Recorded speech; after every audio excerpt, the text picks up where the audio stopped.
Solo dikasih jalan itu. Tinggal Anies dengan Caimin berani nggak? Jangan kau mau enak aja, kamu jadi presiden kan ente, ya, wakil presiden ente. Kok kita suruh berkorban? Kita pasti mendukung, tapi nanti di depan dong.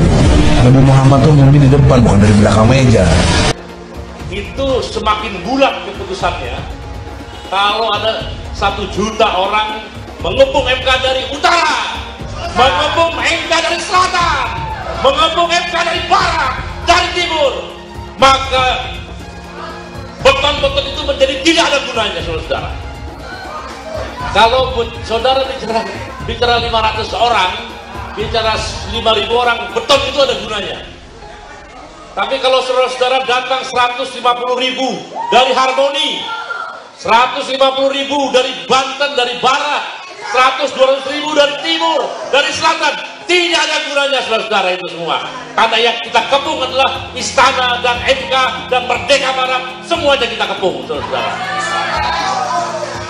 Maka keputusan yang tadi semakin sempurna. Nah, untuk mencapai itu banyak cara, tadi salah satunya apakah Pak Ganjar dan Pak Anies pimpin langsung. Kalau itu bisa, itu keren. Nah, kalau nggak bisa, ayo kita musyawarah, kita cari pemimpinnya. Mudah-mudahan ada yang hadir di sini bisa ikut memimpin dan saya ikut di belakang. Kira-kira seperti itu. Dengan perjuangan dia, kami bisa melawan kezaliman dan ketidakadilan oleh Joko Widodo. Maka perjuangan ini kami tidak akan pernah berhenti sampai nyawa dan darah saya pertaruhkan. Kita ramaikan, kita bawa orang sebanyak-banyaknya. Kalau memang nanti membutuhkan dana dan sebagainya, barangkali bisa kita komunikasikan. Sebanyak-banyaknya, 1 orang kita bawa 20 orang. Ini kalau ada 400 kan banyak jadinya. Jadi mudah-mudahan 1 orang kita bisa bawa 30 orang atau bawa 50 orang. Ini himbauan dari saya. Karena ini adalah kesempatan terakhir bagi kita. Kalau tidak hari ini, anak-anak kita tidak mungkin bisa seperti kita giginya. Karena mereka tidak tahu sejarah. Kita yang masih tahu sejarah, maka kita akan mau berjuang. Insya Allah saudara sekalian, kita berjuang ini tidak sia-sia. Insya Allah Allah sudah sediakan bagi kita surga. Inna Allah astara minal mu'minina anfusahum wa amwalahum bi anna lahumul jannah. Dan alaiha fit Taurat wal Injil wal Quran.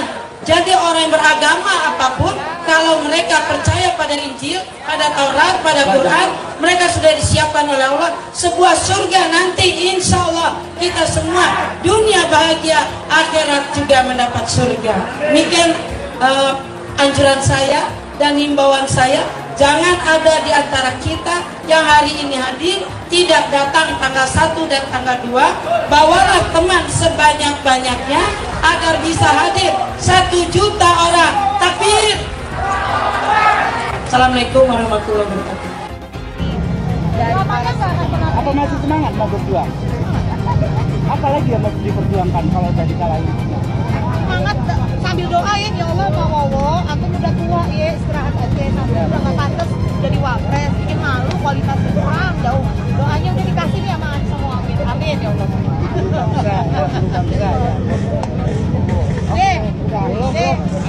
Apa lu? Baterai lu udah kasih banyak. Memori dominasi bungkus. Lagi-lagi kan yang demo ngumpet-ngumpet makan, ngumpet-ngumpet batal puasanya kan, malah membatalkan puasa gara-gara demo.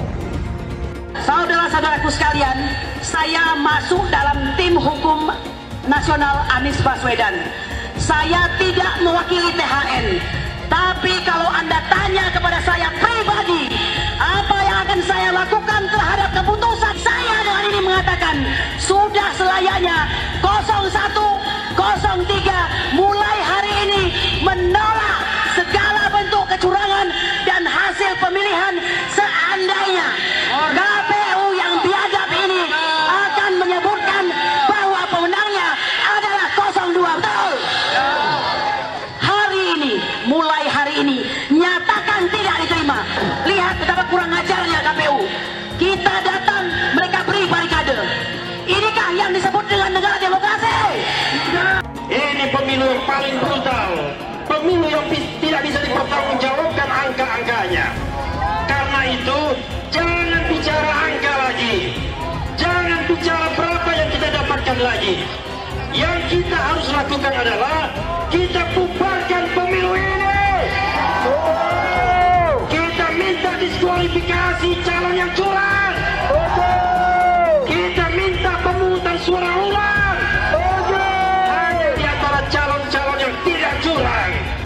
Potong bebek angsa masak di kuali, gagal berkuasa nyalahin Jokowi.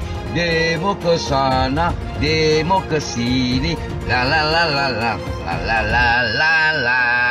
Pulang aja Bapak, akuilah kekalahan anakmu. Anakmu sudah kalah, jangan ngeyel menang Pak.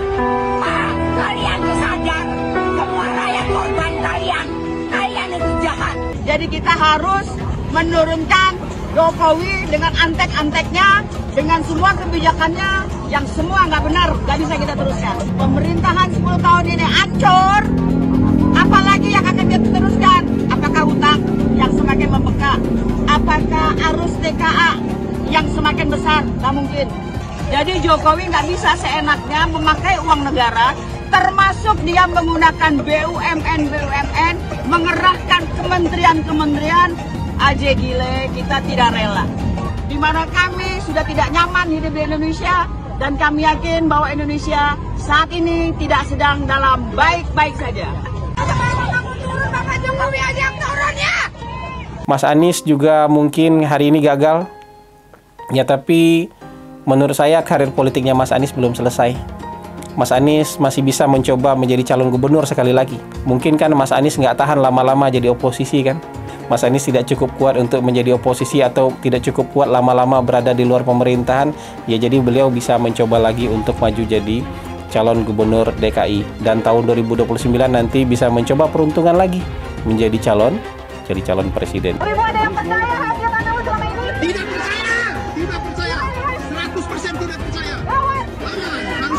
Harus lawan. Kita tertipu, semua tertipu. Setuju.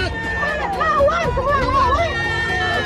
Lawan aparat, lawan semua lembaga negara yang menuju kepada lawan yang berkhianat. Tidak ada tempat satupun untuk bagi mereka yang melawan rakyat.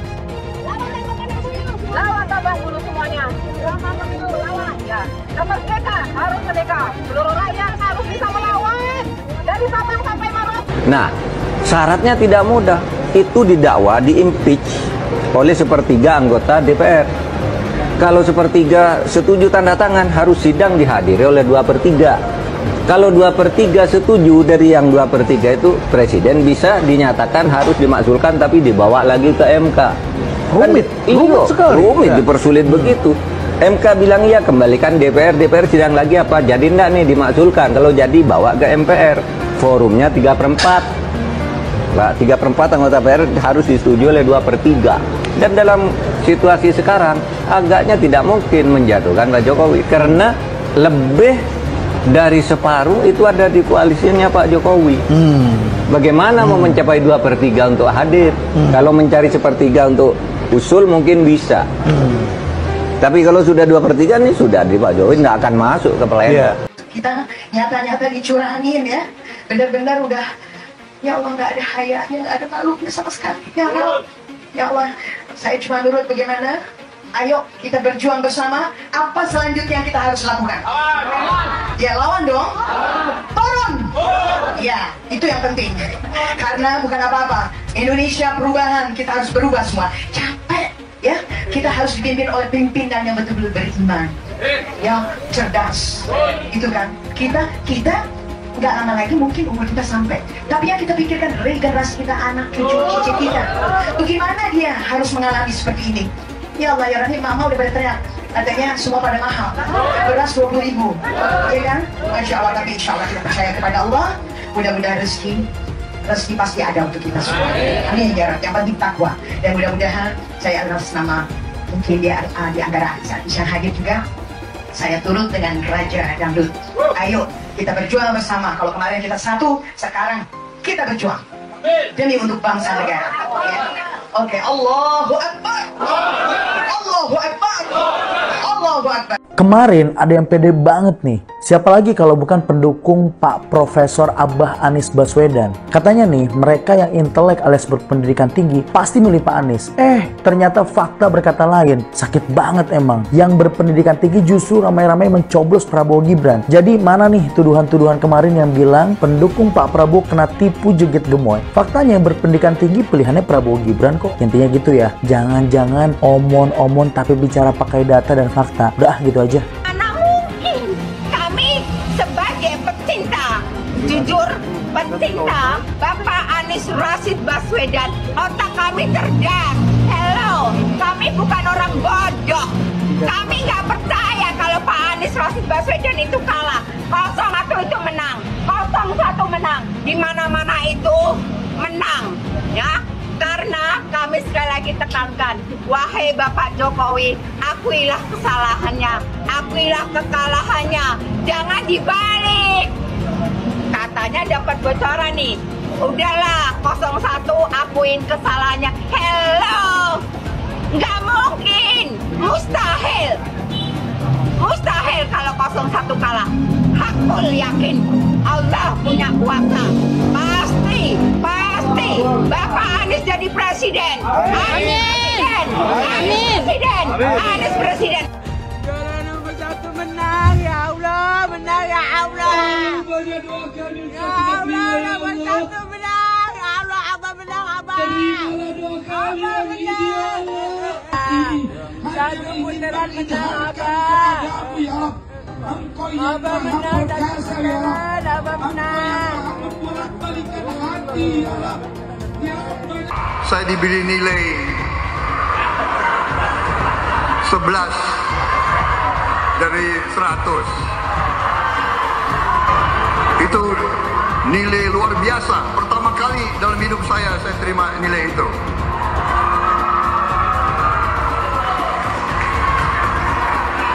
Dari orang yang saya beri kebaikan. Kalau Pak Prabowo, Menteri Pertahanan, rate-nya 11 dari 100, itu kalau berarti kan antara dari 1,1/10 ya. Kecil sekali loh itu, Pak. Berkira-kira nih, berapa rate seorang menteri yang dipecat? Yang disampaikan oleh Mas Anies, sebagian besar yang disampaikan oleh Pak Ganjar, itu kebohongan, itu fitnah. Saya lanjut ke Pak Anies, dan ini paling banyak bohongnya. Ya, paling banyak bohongnya.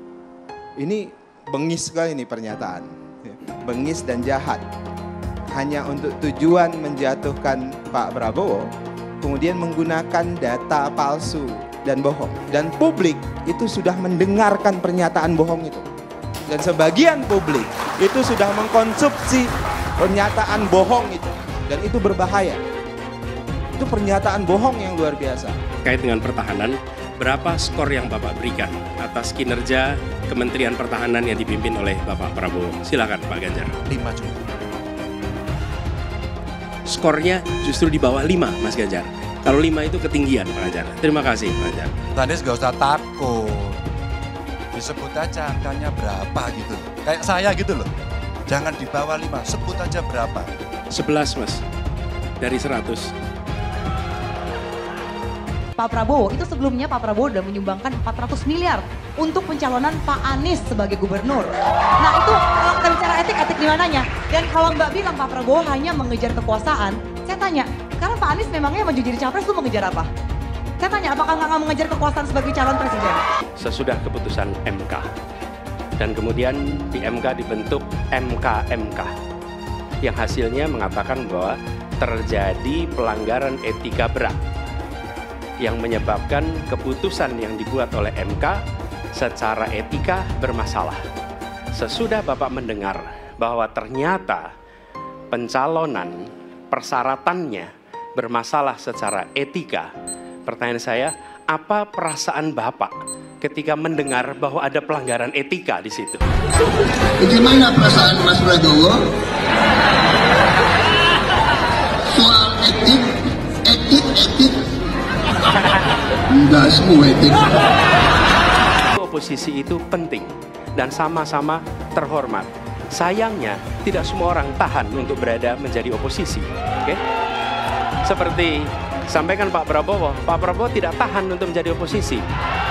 Apa yang terjadi? Beliau sendiri menyampaikan bahwa tidak berada dalam kekuasaan membuat tidak bisa berusaha. Karena itu harus berada dalam kekuasaan. Saya mensyukuri kenapa kalah, kenapa ditahan. Saya bersyukur atas itu semua. Saya coba bayangkan ya, kalau seandainya waktu itu kita menang gitu ya, hari ini belum tentu kita bisa nikmati seperti ini. Kita bersyukur 5 tahun Tuhan izinkan kasih ke orang yang pintar ngomong untuk kerja. Coba kalau kita bayangkan gitu ya, kalau kemarin saya masih jadi gubernur, ini saya udah turun ini. Tapi yang pintar ngomong itu dikira orang hebat kan? Ini lebih berbahaya tahun 2024, langsung ketahuan karakternya. Langsung ketahuan itu. Di saya juga ada kutipan Pak di kamar saya Pak.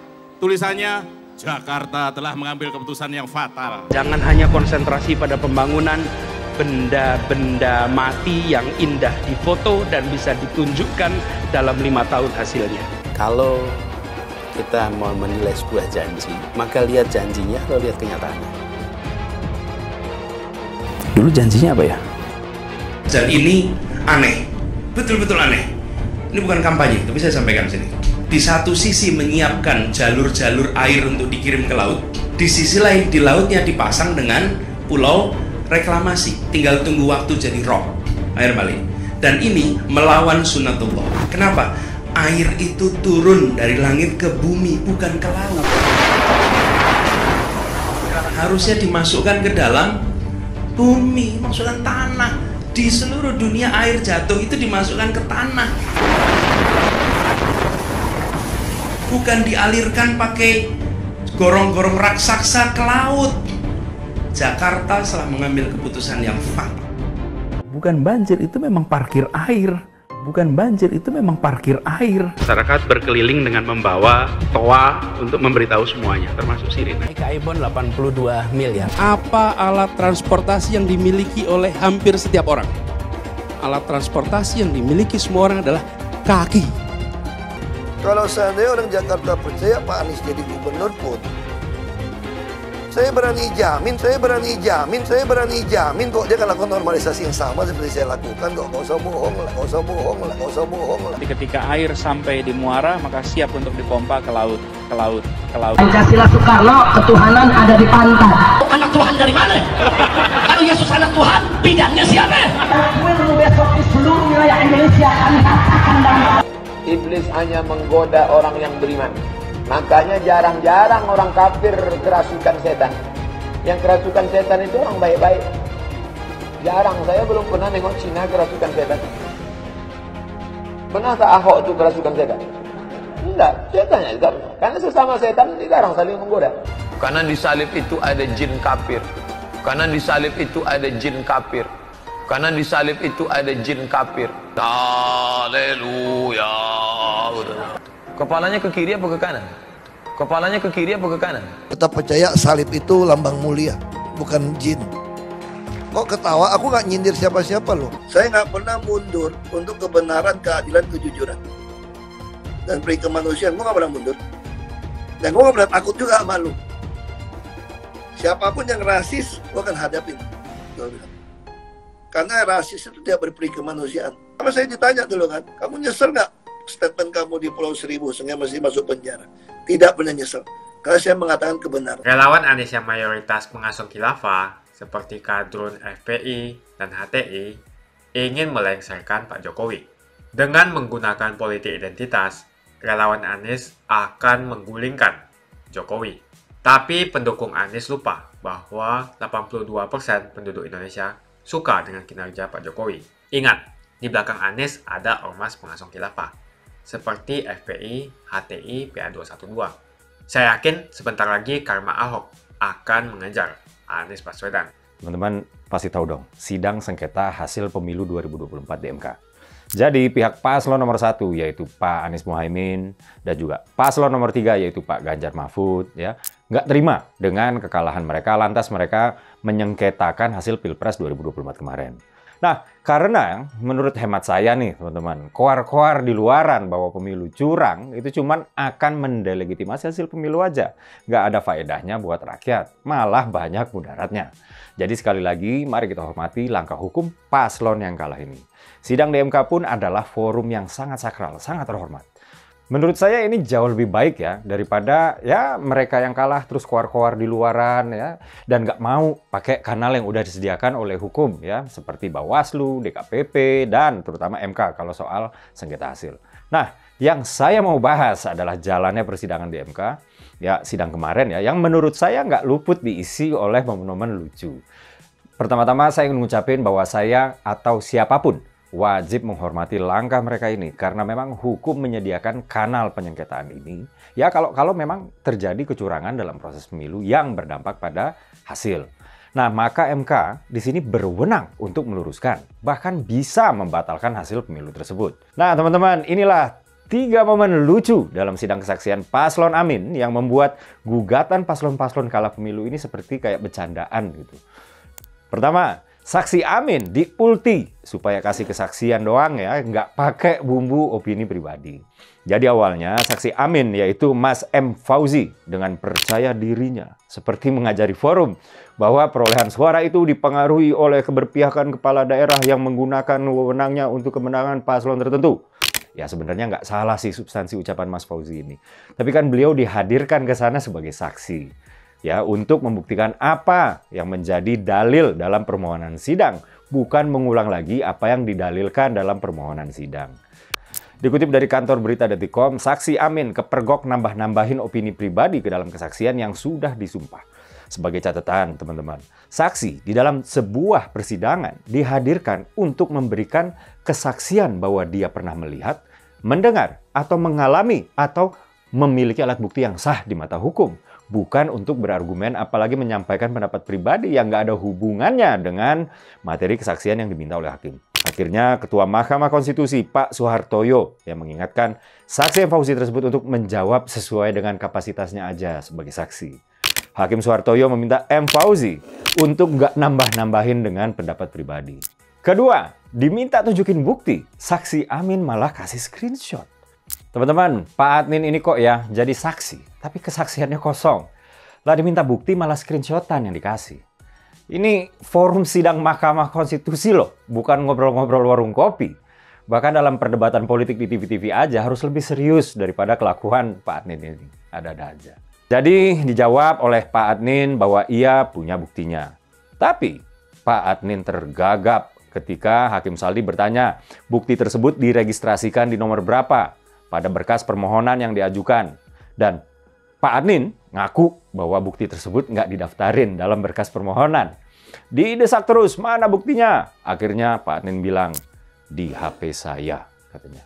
Dikutip dari kantor berita Kompas.com, hal ini berawal dari Hakim Saldi yang meminta bukti atas kesaksian si saksi yang dibawa oleh penggugat, yaitu Mas Adnin Armas ya, yang menyebut bahwa pasangan calon nomor urut 1 dan 3 itu bahkan nggak mendapatkan suara satupun ya di Kelurahan Cileksa, Kabupaten Bogor. Teman-teman, ini nih yang terakhir. Seorang saksi dari Timnas Amin, namanya Pak Ahmad Husairi, mengklaim bahwa ada intimidasi aparat kepada kepala desa agar memilih paslon nomor 2. Nah, dikutip dari kantor berita Kompas.com, Pak Husairi menyebutkan ada oknum polisi yang mengultimatum kepala desa bahwa Prabowo Gibran harus menang apabila mereka ingin aman.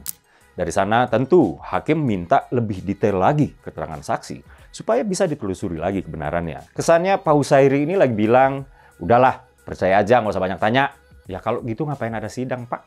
Kalau alasannya adalah takut mengungkapkan nama di forum sidang resmi dan terhormat ya, bukan wawancara media biasa, karena alasan keamanan, hukum udah sediakan kanal yang namanya LPSK.